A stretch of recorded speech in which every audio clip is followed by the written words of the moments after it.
hello, namaste.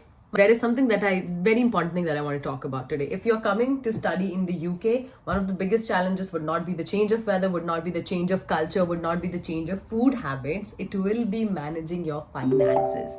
I'm saying it here, and everybody else would say this to you who has lived in the UK. I've lived in the UK for more than a year now, and I have a lot of friends in other places in Europe, in Ireland, in Germany, and they all say the same thing. Managing finances is a very tricky business here.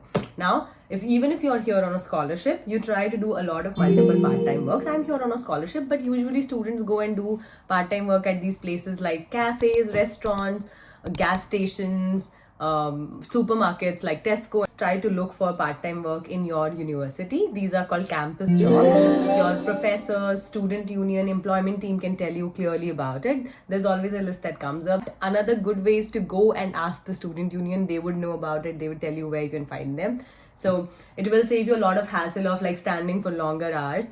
Now when you start doing part-time work, you also start saving money. How much you spend, some money would always be like remaining. And then there is a great exchange rate that goes on during this time of the year from July, August, September. Right now, I think the pound is around 118 Indian rupees. So it's a very good opportunity to save that money for yourself. And don't be like me. Don't make this mistake. I have paid a lot of money while transferring this money to back home to India.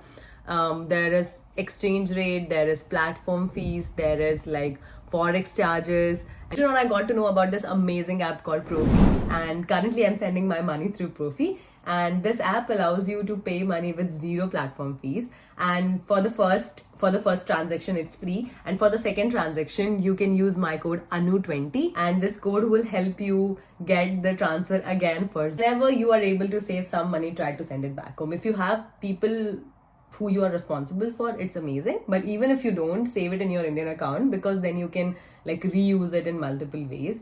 So yeah, and if you have any other questions about scholarships, about finding what all apps should you use and how you can find best campus jobs, write it down in the comment. See you in the next video very soon. Take care.